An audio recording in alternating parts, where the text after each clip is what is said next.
বৈষম্য বিরোধী ছাত্র আন্দোলন চলাকালে রাজধানীর নিউ মার্কেট এলাকায় দোকান কর্মচারী শাহজাহান আলী হত্যার অভিযোগ করা মামলায় গ্রেফতার সাবেক প্রধানমন্ত্রী শেখ হাসিনা, বেসরকারি শিল্প ও বিনিয়োগ বিষয়ক উপদেষ্টা সালমান এফ রহমান এবং সাবেক আইনমন্ত্রী আনিস হকের 10 দিনের রিমান্ড মঞ্জুর করেছে আদালত। বুধবার সন্ধ্যায় তাদের আদালতে হাজির করে পুলিশ। এরপর মামলার সুষ্ঠু তদন্তের স্বার্থে তাদের 10 দিনের রিমান্ডে আবেদন করা হয়।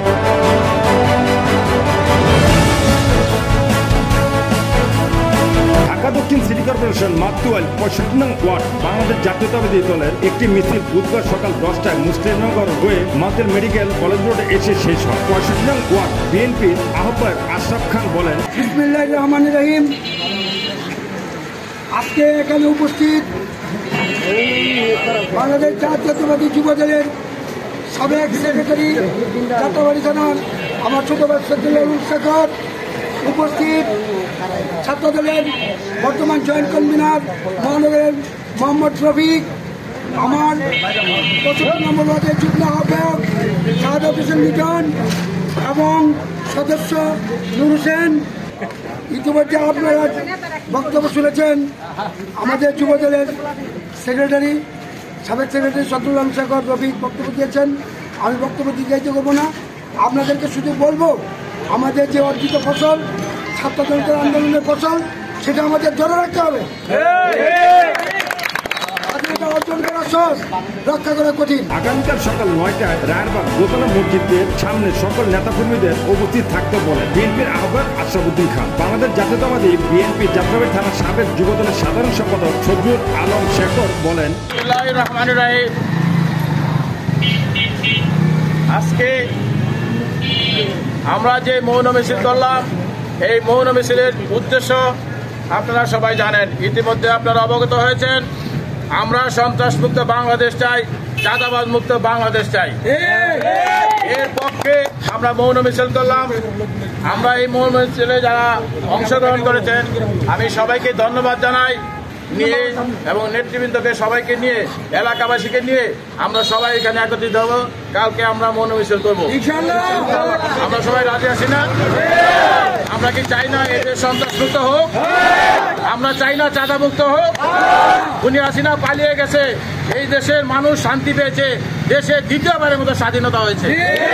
এই সময় উপস্থিত ছিলেন বিএনপির নেতা মোহাম্মদ রফিকুল ইসলাম, যুগ্ম আহ্বায়ক মোহাম্মদ শাহাদাত হোসেন লিটন, বিএনপি নেতা শামসুদ্দিন খান শামসু সহ অন্যান্যরা। বিএনপি নেতাকর্মীরা জানান, কোনো ধরনের নাশকতা সৃষ্টি করা যাবে না বলে নেতাকর্মীদের বলা হয়েছে। প্রত্যেক জায়গায় পাহারা হিসেবে দায়িত্ব পালন করার নির্দেশ দেওয়া হয়েছে। কোনো চুরি, ডাকাতি, চাঁদাবাজি, সন্ত্রাসী দেখা মাত্রই সেনাবাহিনীকে কল করার জন্য আহ্বান জানানো হয়।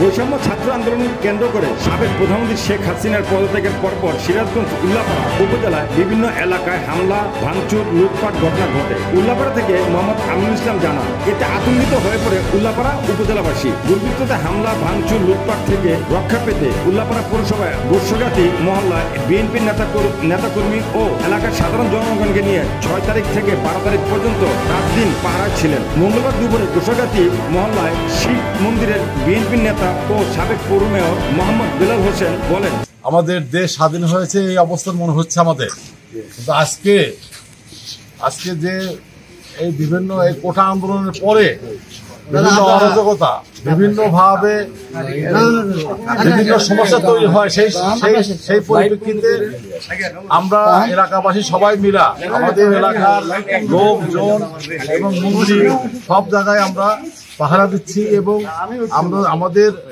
এলাকার সুরক্ষায় আমরা সবাই নিয়োজিত। এই মতো অবস্থায় আমরা বিভিন্ন মসজিদ, মন্দির, বিভিন্ন প্রতিষ্ঠানকে রক্ষার্থে আমরা সবাই একত্রিত হয়ে আমরা কাজ করছি। স্বৈরাচার শেখ হাসিনা যে কাজ করেছে সেই কাজের পুনরাবৃত্তি করা যাবে না। পুরো যুবদলের সিনিয়র যুগ্ম আহ্বায়ক এবি সিদ্দিক মিন্টু বলেন, স্বৈরাশাসক আওয়ামী লীগের মতো যেন বিএনপির নেতাকর্মীরা আচরণ না করে সে বিষয়ে সবাইকে সজাগ থাকতে হবে। এ সময় উপস্থিত ছিলেন পূজা উদযাপন পরিষদের সভাপতি সুজিত কুমার ঘোষ, গোরকাতি মহল্লায় হিন্দু সম্প্রদায়ের মানুষ ও বিএনপি নেতাকর্মীরা। DCN Bangla news desk.